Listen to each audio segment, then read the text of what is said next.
चीन सिर्फ वायरस नहीं फैला रहा है, वायरस फैलने के बाद दुनिया बदली और इस बदलती दुनिया में चीन अब पैसे कमाने के नए नए तरीके ढूंढ रहा है। इसीलिए प्रधानमंत्री नरेंद्र मोदी ने एक नया नारा दिया, आत्मनिर्भर भारत। अब आत्मनिर्भर हम बनेंगे कैसे? इसके लिए मजदूरों को मदद चाहिए, छोटे कारोबारियों को हेल्प करनी होगी, छोटे स्केल के बिजनेस को बड़ा बनाना होगा, ग्लोबल कंपटीशन में भारत को अव्वल बनाना होगा और इस सब के लिए चाहिए पैसा, बहुत सारा पैसा। तो जरा अपना कैलकुलेटर आप निकाल लीजिए, 20 लाख करोड़ यानी कि 2 पर 13 जीरो का सारा हिसाब समझने के लिए तैयार हो जाइए। प्रधानमंत्री नरेंद्र मोदी की वैक्सीन का सुपर डोज आ गया है। प्रधानमंत्री ने कल आउटलाइन बताया था, आज सरकार ने डिटेल बताकर पैसे बांटे। किसके खाते में कितना आया? 20 लाख करोड़ का पूरा गुणा भाग समझिए। सरकार ने एमएसएमई यानी सूक्ष्म लघु मध्यम उद्योग को 3 लाख करोड़ का पैकेज दिया है। इससे बिजनेस के लिए आसान कर्ज मिलेगा, कर्ज कोलेटेरल फ्री होगा, यानी कोई गारंटी नहीं देनी पड़ेगी, कुछ गिरवी नहीं रखना पड़ेगा। कर्ज चुकाने के लिए 4 साल मिलेंगे। पहले साल कुछ नहीं देना होगा, यानी ना मूलधन देना होगा ना ब्याज देना होगा। यह बैंक और एनबीएफसी से मिलेगा। मोदी सरकार की इस मदद से 45 लाख यूनिट काम शुरू कर सकेंगी। ये योजना 31 अक्टूबर तक चालू रहेगी, यानी 31 अक्टूबर तक कर्ज लिए जा सकेंगे। मजदूरों के पलायन की ये तस्वीरें अब कुछ ही दिनों में आनी बंद हो सकती हैं, क्योंकि सरकार ने जो उपाय किए हैं उससे तंगी वाली कंपनियां भी खुल सकेंगी। लॉकडाउन के चलते जो कंपनियां बंद हुई हैं, उनके लिए बड़ा ऐलान किया गया है।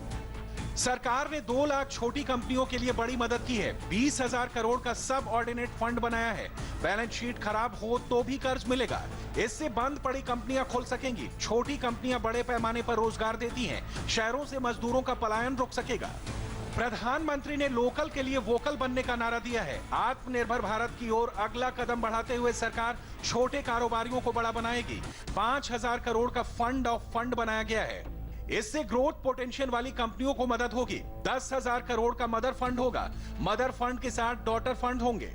मदर फंड और डॉटर फंड्स को मिलाकर 50,000 करोड़ का फंड ऑफ फंड बनाया गया है। इस पैसे से ग्रोथ कंपनियों में निवेश होगा। मोदी सरकार ने लोकल को ग्लोबल बनाने के लिए क्या किया है, इसे भी देखना जरूरी है। यह आत्मनिर्भर भारत की ओर पहला कदम है। 200 करोड़ तक की खरीद का ग्लोबल टेंडर नहीं होगा। इससे लोकल कंपनियों को मदद मिलेगी, एमएसएमई को सपोर्ट मिलेगा, मेक इन इंडिया को सपोर्ट मिलेगा। कई कंपनियां टर्नओवर बढ़ने के बाद एमएसएमई से बाहर हो जाती हैं, उनको मदद नहीं मिल पाती। इस संकट को दूर करने के लिए मोदी सरकार ने एमएसएमई की परिभाषा बदल दी है। सूक्ष्म कंपनी की परिभाषा में अब 1 करोड़ तक की कंपनी आएगी। टर्नओवर 5 करोड़ तक हो तब भी कंपनी सूक्ष्म कहलाएगी। लघु कंपनियों की परिभाषा में 10 करोड़ तक का निवेश और 50 करोड़ तक का टर्नओवर रखा गया है। अब 20 करोड़ तक का निवेश और 100 करोड़ रुपए तक का टर्नओवर वाली कंपनियां मंझोली कंपनियां कहलाएंगी। वित्त मंत्री ने आज जिस आर्थिक पैकेज का ऐलान किया है, उसकी कुछ और बड़ी बातें जान लीजिए। टीडीएस कम कटेगा, सैलरी बढ़कर आएगी। टीडीएस कम कटने से 50,000 करोड़ आएंगे। सरकार 2500 करोड़ का ईपीएफ सपोर्ट देगी। कम सैलरी वालों के लिए 3 महीने के ईपीएफ कंट्रीब्यूशन पर सरकार 6750 करोड़ खर्च करेगी। बिजली डिस्ट्रीब्यूशन कंपनियों के लिए 90,000 करोड़ मिलेंगे। एनबीएफसी को लिक्विडिटी फैसिलिटी के लिए 30,000 करोड़ दिए जाएंगे। फंड ऑफ फंड के जरिए 50,000 करोड़ का निवेश होगा। एमएसएमई सब ऑर्डिनेट कर्ज 20,000 करोड़ का होगा। आंशिक क्रेडिट गारंटी स्कीम में 45,000 करोड़ रुपए दिए जाएंगे। अगर आपने किसी बिल्डर से मकान खरीदा है तो आप भी गौर से सुने। सरकार ने बिल्डर को प्रोजेक्ट पूरा करने के लिए 6 महीने अतिरिक्त दिए हैं। रेरा रजिस्ट्रेशन में दर्ज डेट आगे बढ़ाई जाएगी। रेरा चाहे तो 3 महीने का अतिरिक्त एक्सटेंशन दे सकता है। यह इसलिए किया गया है ताकि बिल्डर बिना किसी टेंशन के काम पूरा करें। सरकारी विभागों के कॉन्ट्रैक्टर यानी ठेकेदार भी गौर से सुने। काम पूरा करने के लिए 6 महीने दिए गए हैं। इसमें रेलवे, रोड और पीडब्ल्यूडी के कॉन्ट्रैक्टर शामिल हैं। पीपीपी मॉडल के कॉन्ट्रैक्टर्स को भी फायदा होगा। आंशिक काम होने पर बैंक गारंटी दी जाएगी। किसी भी सूरत में नकदी की कमी नहीं होगी। अगर सरकार के पास आपका इनकम टैक्स रिफंड बाकी है तो आपके लिए भी गुड न्यूज है।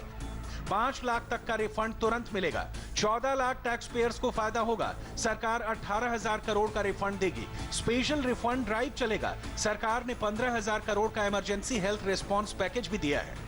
प्रधानमंत्री ने देश की इकोनॉमी को गति देने के लिए सबसे बड़ा पैकेज दिया है। मोदी का पैकेज साइज 20 लाख करोड़ का है। ये जीडीपी के 10% के बराबर है। भारत का पूरे साल का बजट 30 लाख करोड़ का है। मोदी ने इसमें 20 लाख करोड़ एक्स्ट्रा डाले हैं। वित्त मंत्री ने मोदी के राहत पैकेज की पहली किस्त दी है। अभी और किस्तें आनी बाकी हैं। रेहड़ी पटरी वालों, छोटे दुकानदारों की जेब में भी पैसे डाले जाएंगे। बड़ी कॉर्पोरेट कंपनियों के लिए भी राहत पैकेज का ऐलान होगा। एक वायरस ने दुनिया को तहस नहस कर दिया है। मानव जाति के लिए ये सब कुछ अकल्पनीय है। ये क्राइसिस अभूतपूर्व है, लेकिन थकना, हारना, टूटना, बिखरना मानव को मंजूर नहीं है। प्रधानमंत्री नरेंद्र मोदी ने आत्मनिर्भर भारत का मंत्र दिया है। इसमें छोटी, मझोली, बड़ी सभी तरह की कंपनियों को शामिल किया जाएगा। अमीर, गरीब सभी तक मदद पहुंचाना प्रधानमंत्री का टारगेट है। जहां चाह है वहां राह है। मोदी ने रास्ता दिखाया है, सरकार उस रास्ते पर चल पड़ी है। 20 लाख करोड़ के राहत पैकेज की गुड न्यूज आपने सुनी। अब जरा एक बुरी खबर भी आपको दे दें। ये बुरी खबर दिल्ली से है। दिल्ली में पहली बार कोरोना ने वो असर दिखाया जिसका सबको डर था। दिल्ली शहर में पहली बार 24 घंटे में 22 मौतें हुई। मौत का यह ग्राफ इसलिए भी डेंजरस है क्योंकि यहां कोरोना का ग्राफ 8000 के मीटर को छू चुका है। कोई यकीन कर सकता था दिल्ली में कोरोना मौत की सेंचुरी लगा देगा? और ऐसी खबर भी देखने को मिलेगी। देश की राजधानी में कोरोना से 106 मौतें हो चुकी हैं। इस लिस्ट में पिछले 24 घंटे में 22 मौत दर्ज हुई है। दिल्ली देश का 5वां शहर है जहां पर मौत का आंकड़ा 100 पार कर गया है। दिल्ली में मौत का रेट अचानक हाई क्यों हुआ? पिछले 24 घंटे में 22 मौत के पीछे क्या वजह है, आपको डिटेल में बताएंगे। लेकिन उससे पहले देखिए आखिर दिल्ली में किस एज ग्रुप पर कोरोना ने कितना डेडली अटैक किया। दिल्ली में 50 साल से कम उम्र वालों में 20 लोगों की जान गई है, जबकि 50 से 59 साल एज ग्रुप में 28 लोगों की कोरोना से मौत हुई। 60 साल और उससे ऊपर 58 लोग कोरोना से जंग हार गए। यानी दिल्ली में 54.72% मौत 60 साल से ऊपर के लोगों की हुई है। सरकार, प्रशासन, मीडिया बार बार समझा रहा है कोरोना से सबसे ज्यादा खतरा बुजुर्गों और बच्चों को है। ऐसे में घरों से बिल्कुल ना निकलें, मास्क, ग्लव जरूर पहने, क्योंकि कोरोना कब कहां से आपके शरीर में एंटर कर जाए इसकी भनक तक नहीं लगती है। अब जरा समझिए, दिल्ली में पिछले 24 घंटे में जो मौत के नंबर्स आए हैं उनका मतलब यह नहीं है कि 24 घंटे में 22 लोगों की कोरोना से मौत हुई है। दरअसल दिल्ली सरकार ने अस्पतालों को अप्रैल और मई की डेथ रिपोर्ट भेजने के आदेश दिए थे, जिसके बाद नंबर्स में हाई जंप आया। दिल्ली सरकार के मुताबिक 1-2 दिन तक ऐसी जंप देखने को मिलेगी। दिल्ली में कोरोना मरीजों का आंकड़ा लगातार बढ़ता जा रहा है। अभी तक दिल्ली में कुल मिलाकर 7,998 कोरोना मरीज मौजूद हैं।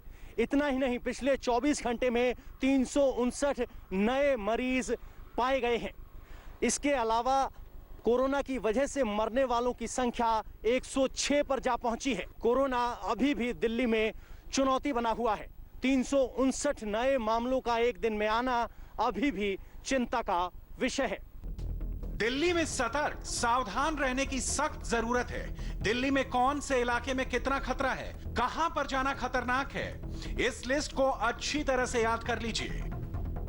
तुगलकाबाद, जहांगीरपुरी, कापसहेड़ा, शाहीन बाग, पश्चिम विहार, हरिनगर, बंगाली मार्केट, दिलशाद गार्डन के एच और G block, Kailash hills, east of Kailash, DLF Moti Nagar, east of Patel, Pandav Nagar की गली नंबर 9।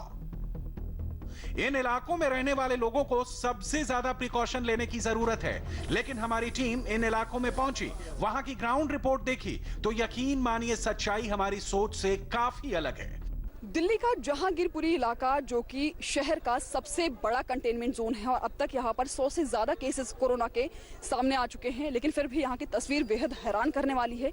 वो इसलिए क्योंकि लोग बेवजह अपने घरों से बाहर निकल रहे हैं। भैया, ये तो कंटेनमेंट जोन है, आप लोग बाहर क्यों निकले हुए हैं? जी मैम, हम तो पानी लेने निकले, हम पानी सप्लाई कर रहे हैं गली में। काका घर से बाहर क्यों निकल रहे हैं आप लोग जब बीमारी फैली हुई है? तो ये कहीं और एरिया का है। यहाँ तो कोई बीमारी दिखाई नहीं दे रहा। अच्छे आदमी कह रहे बीमार है, 3 साल से अपने पेट की बीमारी था, वो मर गया तो कह रहे कि कोरोना हो गया। ये सी ब्लॉक है और इसकी लगभग पूरी 10 गलियां जो है उसको सील किया गया है, लेकिन यहाँ पर लोग इसे मजाक में उड़ा रहे हैं।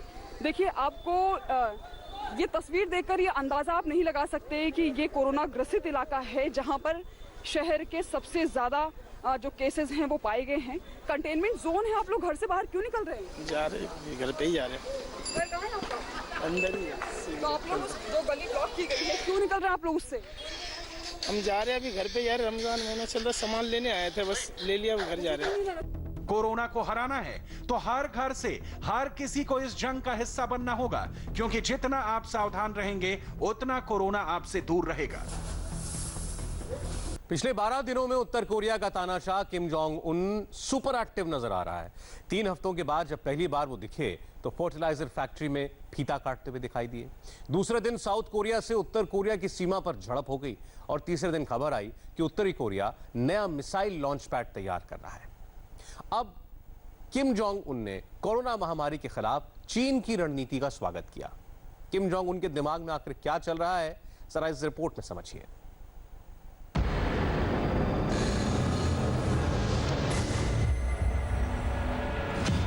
रहस्य की कितनी परतें बिछा रखी हैं उत्तर कोरिया के बदनाम तानाशाह किम जोंग उन ने।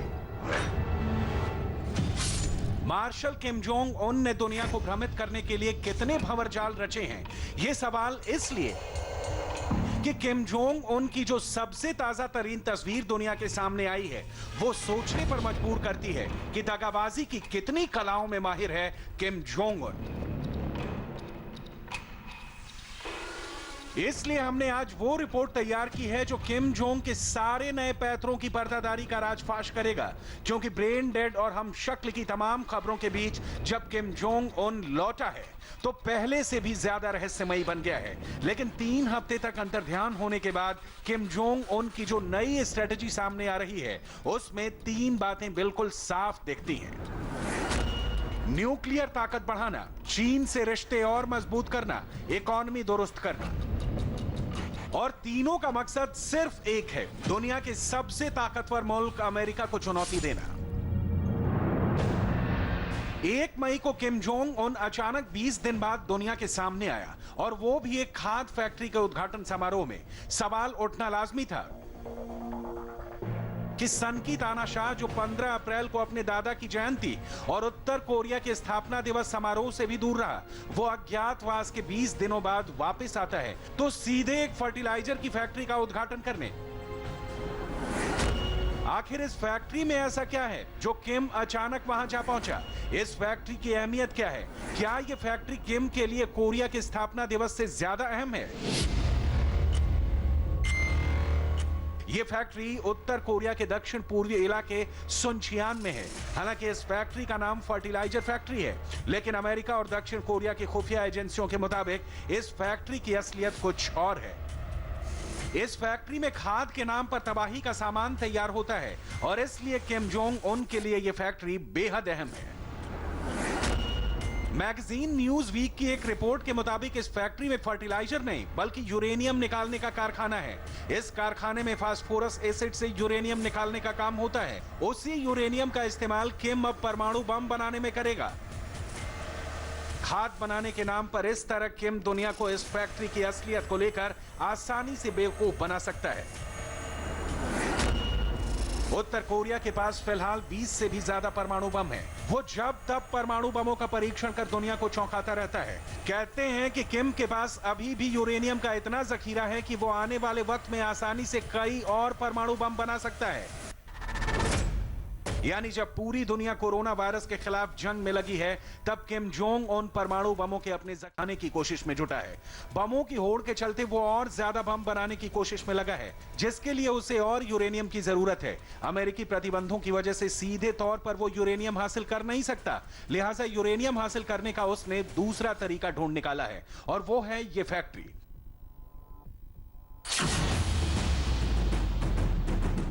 अज्ञातवास से लौटने के बाद तानाशाह किम जोंग उन सुपर एक्टिव नजर आ रहा है। अमेरिका के एक थिंक टैंक के मुताबिक उत्तर कोरिया इस साल के अंत तक अपनी नई लंबी दूरी की मिसाइल लॉन्च पैड फैसिलिटी तैयार कर लेगा।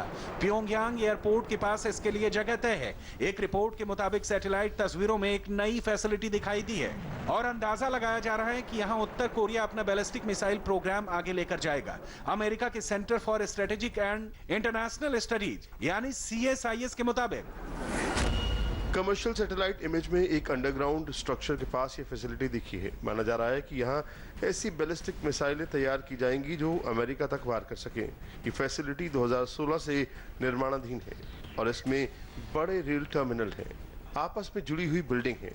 यहाँ की ऊंची इमारतें हवासोंग 15 इंटरकॉन्टिनेंटल बैलिस्टिक मिसाइल और ऐसी दूसरी मिसाइलें रखने की क्षमता वाली हैं। इनके अलावा ये इमारतें इतनी चौड़ी सड़कों के जरिए आपस में कनेक्टेड हैं कि उन पर बड़े ट्रकों और मिसाइल लॉन्चरों को ले जाया जा सके। इस फैसिलिटी का एरिया करीब 4,42,300 स्क्वायर मीटर बताया गया है। खाद फैक्ट्री में यूरेनियम निकालना, अमेरिका तक वार करने वाली मिसाइलें बनाना, ये सब तानाशाह किम एक सोची समझी रणनीति के तहत ही कर रहा है। किम जोंग उन के लोगों के सामने आने के एक ही दिन बाद उत्तर कोरिया और दक्षिण कोरिया के बीच गोलीबारी हुई थी। किम अच्छी तरह जानता है कि दक्षिण कोरिया के सिर पर जब तक अमेरिका का हाथ है वो कुछ नहीं कर सकता। इसलिए किम जोंग उन की सर्जरी की अटकलों पर अमेरिका के राष्ट्रपति डोनाल्ड ट्रंप ने जल्द ठीक होने की कामना की। बावजूद इसके किम की मिसाइलों का मुंह अमेरिका की ओर ही है।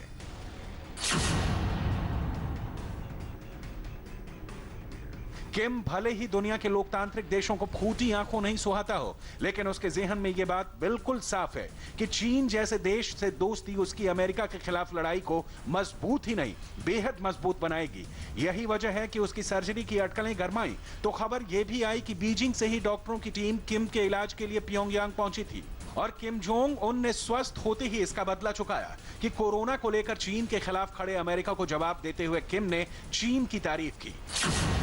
कोरियन सेंट्रल न्यूज एजेंसी का कहना है कि किम ने शी जिनपिंग को भेजे मैसेज में उन्हें भयावह महामारी के खिलाफ जंग में जीत हासिल करने के लिए बधाई दी। हालांकि यह साफ नहीं हो सका कि यह मैसेज कब भेजा गया।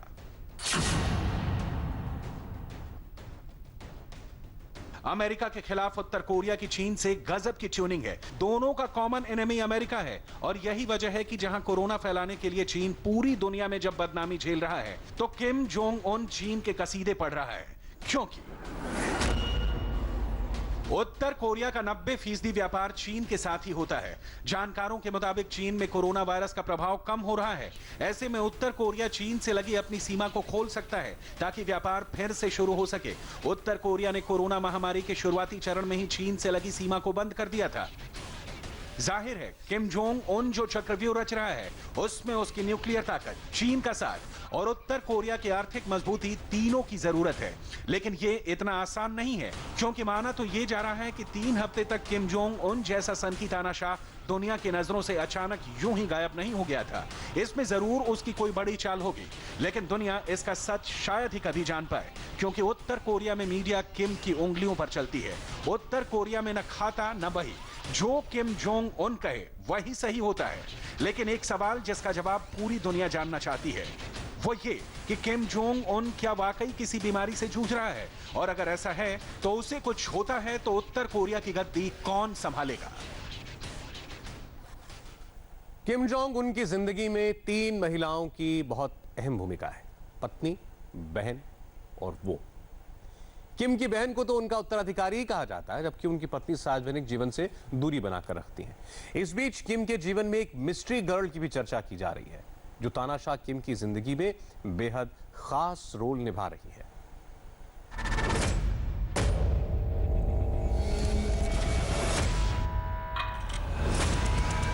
किम जोंग उन के बारे में जितनी जानकारियां मिलती हैं, इस सनकी सुल्तान को लेकर उतनी ही उत्सुकता बढ़ती जाती है। किम जोंग उन की ताकत के पीछे कौन है? किम जोंग किसके सहारे राजपाट चलाता है?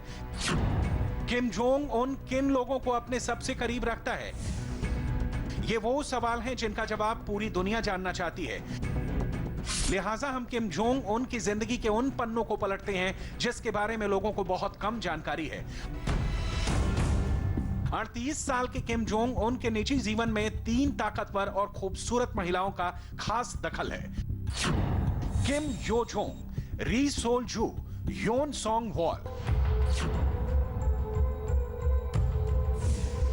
किम जोंग उन की छोटी बहन किम यो जोंग उत्तर कोरिया के शक्तिशाली संगठन और मार्गदर्शन विभाग की प्रमुख है। किम चाहे घर में हो या विदेश में, यो जोंग साय की तरह अपने भाई के साथ दिखती हैं। दक्षिण कोरिया के साथ बैठक या फिर डोनाल्ड ट्रंप के साथ किम जोंग उन की मुलाकात, यो जोंग हर कहीं दिखती हैं। माना जाता है कि किम के पास बस वही फाइल पहुंच पाती है जिसकी मंजूरी यो जोंग देती हैं।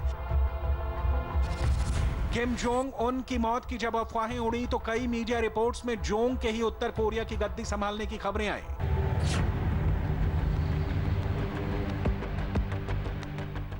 किम जोंग उन की पत्नी री सोल जू ने कभी भी लोगों का ध्यान नहीं खींचा। किम की री से अरेंज मैरिज हुई थी और दोनों के 2 या 3 बच्चे हैं। री सोल जू कभी सिंगर थी। पूर्व CIA विश्लेषक जंग एच पार्क ने अपनी किताब में दावा किया कि किम खुद को उत्तर कोरिया का जॉन एफ कैनेडी मानता है और अपनी पत्नी को एक फैशनेबल जैकी कैनेडी के रूप में देखता है। डिफेंस इंटेलिजेंस एजेंसी के पूर्व सदस्य उत्तर कोरियाई विश्लेषक ब्रूस बेचटोल ने न्यूयॉर्क पोस्ट को बताया कि मुझे नहीं लगता कि किम की पत्नी की कोई राजनीतिक महत्वाकांक्षा नहीं है। उनके प्रति सम्मान है। वो बहुत सुंदर है और मुझे लगता है कि किम के साथ कुछ भी हुआ तो वो और बच्चे सुरक्षित रहेंगे। वो उसे नहीं मारेंगे जैसे किम के चाचा को मार दिया गया था। वो उसे देश से निकाल सकते हैं। लेकिन किम की लाइफ में एक तीसरी महिला भी है जो पत्नी और बहन के रिश्ते में संदेह पैदा कर रही है। 43 साल की Yon Song Wol. Yon all women Moran Bong band की प्रमुख गायिका हैं, जिन्हें उत्तर कोरिया की स्पाइस गर्ल भी कहा जाता है। इस महीने की शुरुआत में किम की तरह उससे भी लोगों ने मृत करार दिया था, लेकिन उसकी मौत के दावे भी फर्जी निकले। मीडिया रिपोर्ट्स में दावा किया जाता है कि किम और योन के रिश्ते को किम के पिता ने तोड़ दिया था। हालांकि साल 2011 में उनकी मौत के बाद दोनों के बीच फिर से रोमांटिक रिश्ता जुड़ गया। जैसन ली उत्तर कोरिया में जन्मे डिक्टेटर हैं, अब अमेरिका में रह रहे हैं। उनका कहना है कि ह्यून एक बहुत शक्तिशाली महिला है। वो निश्चित रूप से किम की पत्नी की तुलना में अधिक शक्तिशाली है, लेकिन वो बहन की तरह शक्तिशाली नहीं हो सकती। चेन स्मोकर, शराब और स्विस चीज का शौकीन किम जोंग उन के इन 3 महिलाओं में सबसे ज्यादा किस पर और क्यों भरोसा करते हैं, ये बता पाना बेहद मुश्किल है, क्योंकि किम की निजी जिंदगी के अभी कई ऐसे राज हैं जिनसे पर्दा उठना बाकी है।